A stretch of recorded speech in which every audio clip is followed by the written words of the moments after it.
আরে ওনার একটু হেল্প করো না।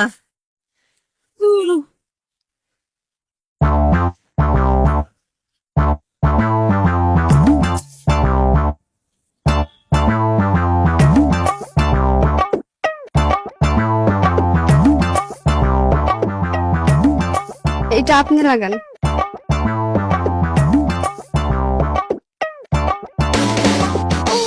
এই যে আপনি এদিকে আসেন, এদিকে আসেন।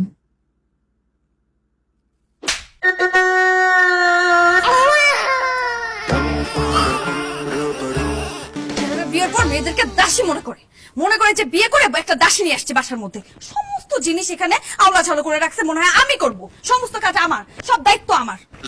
এই যে আসছে আমার সাহেব, না একটু কাজ করো না, আমাকে একটু সাহায্য করলে তো পারো, তাই না? থাক থাক, ধরতে হবে না এখন, তোমার এখন ধরতে হবে না, তুমি যাও তোমার কাজে যাও, যাও যেখান থেকে আসো। আবার এই যে বলার সাথে সাথে চলে যাচ্ছ, বলছি আর চলে যাচ্ছ, তুমি একটু বুঝে না তো পারো আমার সাথে, তাই না? থাক থাক থাক, বলার পরে ধরতে হবে না, বলার পরে ধরা দরকার নেই, যেখান থেকে আসছো ওখানে চলে যাও, দু চোখ যেদিকে ওখানে চলে যাও, যাও যাও যাও, তাকে আসছো কেন? যাও যাও যাও যাও যাও, দু চোখ যেদিকে যায়। এই তো বলছি আর চলে গেলাম, মানে বলছে রাগ করে বলছে, এটা তো তোমার কিছু যায় আসে না। এই কাপড়গুলো আমরা হাতে তুলে দিলে তো হয়, আমার তো থাক থাক থাক থাক, আর তুলতে হবে না তোমার, একটু গুছিয়ে পরে বলবা যে সব তুমি করে ফেলছো, এইটা আমার দরকার নেই, চলে যাও, দু চোখ যেদিক যায় চলে যাও, সংসারই করবো না আমি। যাও ব্যাগটা ওখান থেকে নিয়ে আসো। থাক থাক, এখন কেন ব্যাগ করতেছো? টাকা আসছে কিনা দেখার জন্য।